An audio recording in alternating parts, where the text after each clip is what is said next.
हमारी सारी photos, videos, जरूरी डॉक्यूमेंट्स, आखिर ये सब कुछ स्टोर कहाँ होता है?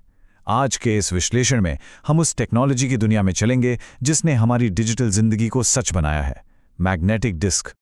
तो सवाल यह है कि जब हम कंप्यूटर पे कोई फाइल सेव करते हैं तो वो असल में जाती कहाँ है? इसका जवाब एक ऐसी टेक्नोलॉजी में छिपा है जो दशकों से हमारे साथ है, बस समय के साथ उसका रूप बदलता गया है।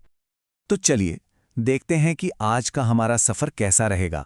हम मैग्नेटिक डिस्क के बेसिक से शुरू करेंगे, फिर फ्लॉपी और हार्ड डिस्क के दौर से गुजरेंगे और आखिर में ये भी देखेंगे कि डेटा स्टोरेज का भविष्य हमें कहाँ ले जा रहा है। तो सबसे पहले ये समझना जरूरी है कि आखिर ये मैग्नेटिक डिस्क होती क्या है। चलिए इसकी बिल्कुल बेसिक बात को समझते हैं।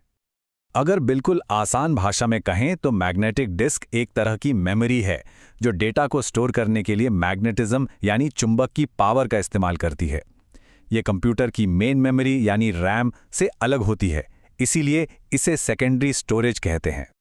इसकी कुछ खासियतें हैं जो इसे बहुत काम का बनाती हैं। सबसे ज़रूरी बात, ये नॉन वॉलेटाइल हैं, मतलब अगर लाइट चली भी जाए तो आपका डेटा सुरक्षित रहता है, डिलीट नहीं होता। ये रैम के मुकाबले काफ़ी सस्ती भी पड़ती है और आप इसमें डेटा को कहीं से भी सीधे पढ़ सकते हैं।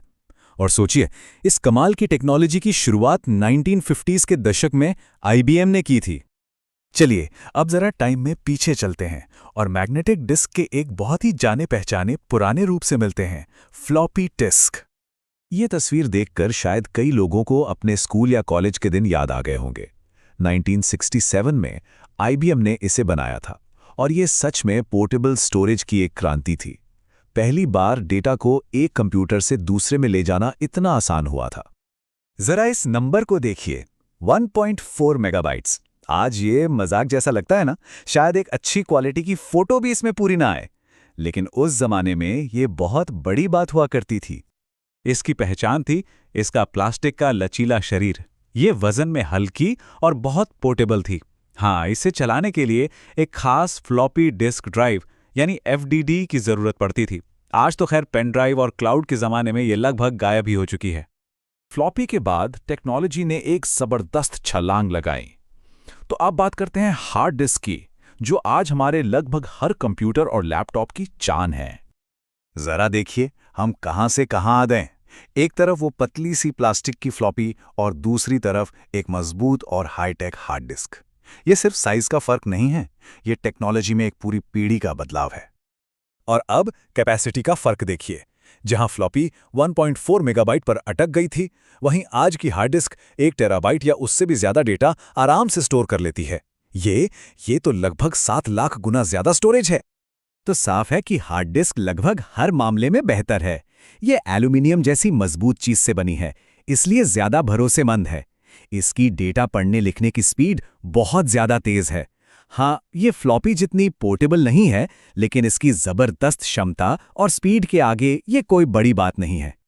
मैग्नेटिक स्टोरेज का एक और रूप भी है जिसे हम अक्सर भूल जाते हैं, वो है मैग्नेटिक टेप। चलिए इसकी तुलना डिस्क से करते हैं और देखते हैं कि ये आज भी क्यों काम की चीज है। इन दोनों में एक बहुत दिलचस्प अंतर है। मैग्नेटिक टेप आज भी बड़ी बड़ी कंपनियां डेटा बैकअप के लिए इस्तेमाल करती हैं। क्यों? क्योंकि ये बहुत सस्ती पड़ती है, लेकिन इसका एक्सेस टाइम यानी डेटा तक पहुंचने में लगने वाला समय बहुत ज्यादा होता है। वहीं डिस्क महंगी जरूर है, पर रोज के काम के लिए कहीं ज्यादा तेज और प्रैक्टिकल है।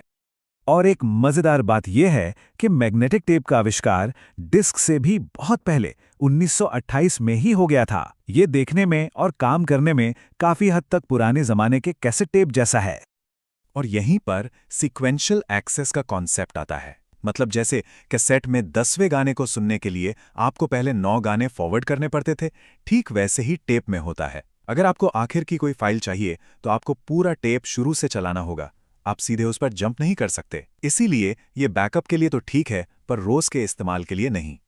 तो हमने फ्लॉपी से हार्ड डिस्क और टेप तक का ये पूरा सफर देख लिया। अब सवाल उठता है कि आगे क्या? एक बात तो बिल्कुल साफ है, वो मैग्नेटिक स्टोरेज ही थी जिसने उस नींव को रखा जिस पे आज की पूरी डिजिटल दुनिया खड़ी है। इसके बिना ना तो पर्सनल कंप्यूटर्स होते और ना ही इंटरनेट का वो रूप जो हम आज इस्तेमाल करते हैं। इस पूरी कहानी को अगर हम एक नज़र में देखें, 1928 में टेप से शुरुआत हुई, 50 के दशक में IBM ने पहली हार्ड डिस्क बनाई, फिर 60 के दशक में आई पोर्टेबल फ्लॉपी, और आज हम टेराबाइट्स के युग में जी रहे हैं। तो अब आखिरी और सबसे बड़ा सवाल यही है। हम देख रहे हैं कि सॉलिड स्टेट ड्राइव्स यानी SSDs तेजी से हार्ड डिस्क की जगह ले रही हैं। तो क्या वो हार्ड डिस्क को पूरी तरह से खत्म कर देंगी या फिर कोई बिल्कुल नई टेक्नोलॉजी हमारा इंतजार कर रही है? ये सोचने वाली बात है ना?